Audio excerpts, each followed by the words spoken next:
Masjid Jami Sayyidah Fatimatu Zahra Jalan Handil Bakti Kabupaten Batola memperingati Tahun Baru Islam 1 Muharram 1443 Hijriah, menggelar khataman Al-Quran sekaligus meresmikan TPA Sayyidah Fatimatu Zahra.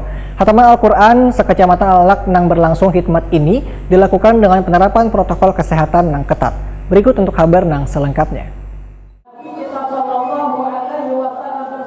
Masjid Jami Sayyidah Fatimatu Zahra Jalan Handil Bakti Kabupaten Batola nang berdiri megah di halaman rumah Haji Rusliansa nang jua pembina masjid tersebut memperingati Tahun Baru Islam 1 Muharram 1443 Hijriah, menggelar khataman Al-Quran sekaligus meresmikan TPA Sayyidah Fatimatu Zahra.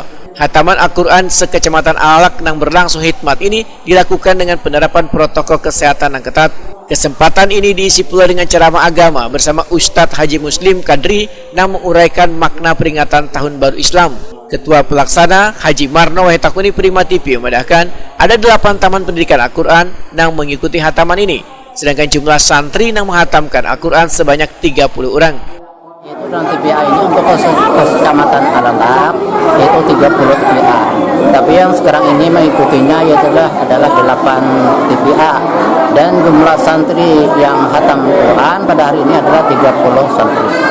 Karena kami dalam TPA dan TPK maupun tahfiz Al-Quran ini yaitu setiap tahun kami laksanakan setiap bulan Muharram ataupun setiap menyambut tahun baru itu khatam Al-Quran. Dan ada juga karena kami dalam setahun itu ada 2 kali yaitu kegiatan, yaitu adalah untuk anak-anak itu untuk dipertandingkan dan diperlombakan di bidang agama. Sementara itu, pembina pengelola Masjid Jami Sayyidah Fatimatu Zahra Haji Rusliansa berharap kegiatan khataman Al-Quran yang sekaligus peresmian masjid ini bisa mempererat tali silaturahmi.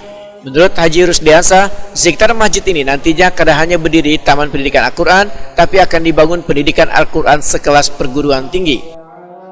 Harapannya mudah-mudahan kami bisa melanjutkan sampai ke perguruan tinggi. Kemudian di belakangnya akan bangun terus madrasah dari M3 sampai ke perguruan tinggi. Itu harapan mudah-mudahan kami. Pada kesempatan ini diserahkan pula santunan kepada bubuhan anak yatim piatu.